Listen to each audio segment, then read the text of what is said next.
Well, I've got an update on my Polar Lights 1/350th scale USS Enterprise.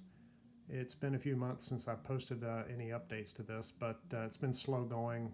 Had the holidays, had lots of chores to take care of. Life gets in the way sometimes. You can't build models 24/7. But I've been able to make some progress here lately to the point where I think it warranted an update. And I've been working on, I guess, what I think is the most, for me, the most difficult part of this model, and that is these animated Bussard collectors here. Uh, Really a complex piece of work with moving parts and lots of electronics, lots of wires, and I'm not using the kit lighting, which would probably just fall into place if I was using that, but I'm using Ross Waddell's lighting solution here, and had to make some modifications to the kit to get all this to work properly, but I'm ready to test it here now. In fact, I've been doing some testing. I just wanted to stop and shoot a video. This has not been without some mistakes along the way. Getting these things to look right um, has not been easy. I guess the first mistake I made was the spokes on the inner domes. I At first I painted those silver, and that didn't look good at all. It was not accurate looking. Once you put the uh, the outer domes on top, it just looked wrong. So I went back and did some more research, looked at the findings from the 2016 restoration of the original 11-foot Enterprise at the Air and Space Museum, and I realized that uh, they were using a black, a very dark color for the spokes on their domes, and I thought black would probably be a little too stark.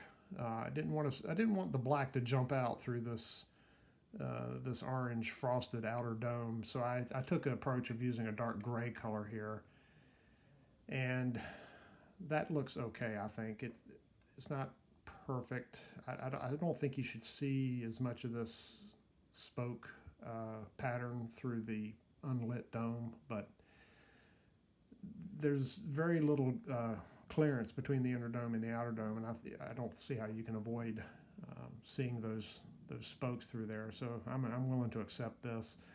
Um, the inside here is frosted with dull coat, and same with the outer dome. I got the interior frosted with dull coat. This was the source of my second mistake. I originally painted these a much deeper, much richer shade of this kind of amber orange color.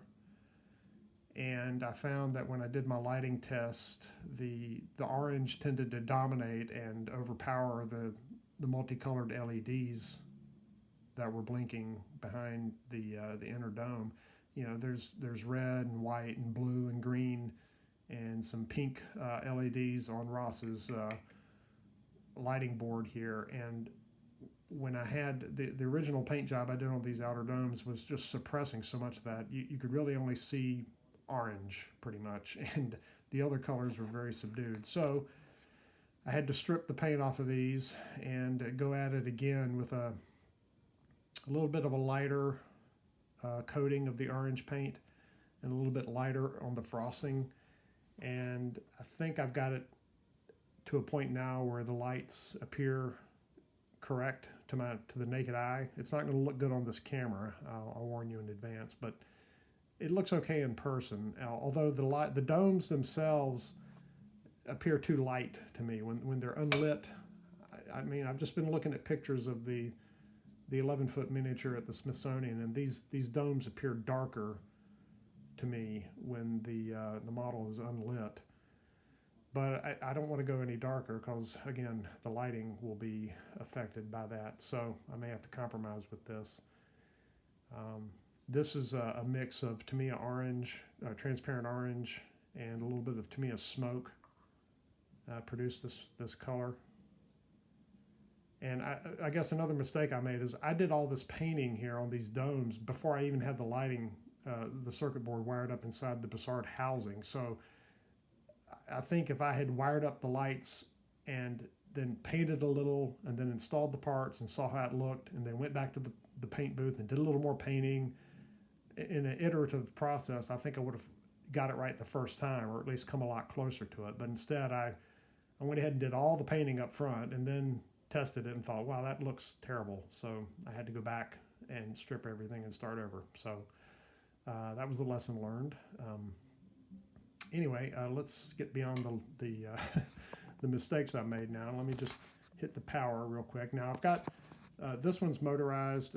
This one's just for static display right now. I don't have it hooked up, but I'm going to power this one up, and we'll watch that get cranking here.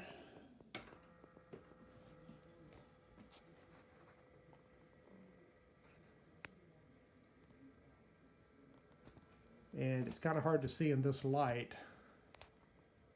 In fact, I may have to adjust the exposure or turn out this. Let me turn out the overhead light here. Okay. Change the exposure on this. You can actually see the other colors coming through now. If I change the exposure, there you go.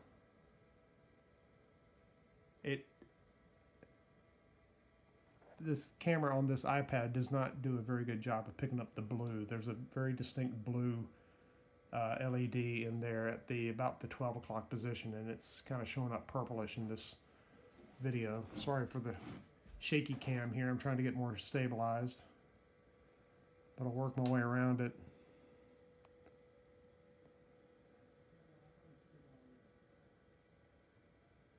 So I think this looks pretty good. It looks a lot better illuminated and animated than it does when it's static and powered down.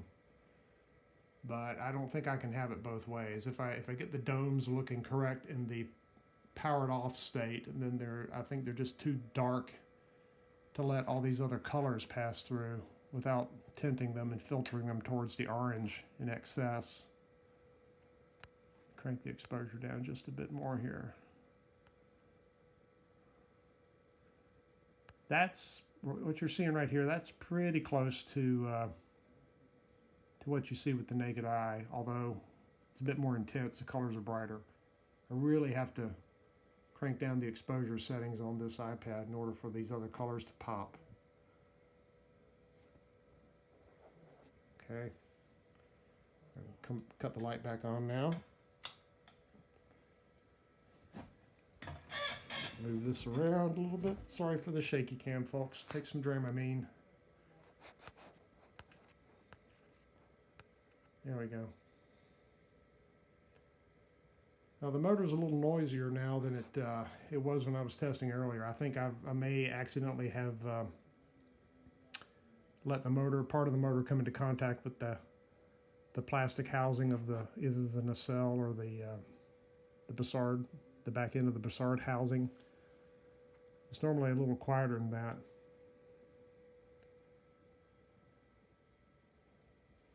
But I'm going to assemble the other nacelle with that part there and tape it together temporarily like this, and probably just hook the two of them up in parallel and let them run for a while to do a good burn-in on this to make sure the mounting and the transmission for the motor are secure. Everything's going to work as expected. The motor right now, I've just got it running on 5 volts DC, so it's running a little fast. Ross's main board that controls the motors has a variable resistor on there that allows you to govern the speed of these. So when they're running more slowly, they'll be a little quieter. But just for the expedience of testing, I did not use his main board. I bypassed that. I'm just using the Arduino here that drives the lighting disc, and I've got the leads for the motor exiting the pylon mount there, connected directly to the 5 volt supply. So that's it for today. More to come. I still have to install the lighting for the flux chiller grills, which it's on the bottom here. I've got the transparencies installed. They're frosted. I have not put the blue filters in there yet to give it that nice blue glow. But I'll be doing that here shortly. I just wanted to tackle the most difficult part of this first, and hopefully it'll be smooth sailing downhill from there. So that's it. Talk to you next time.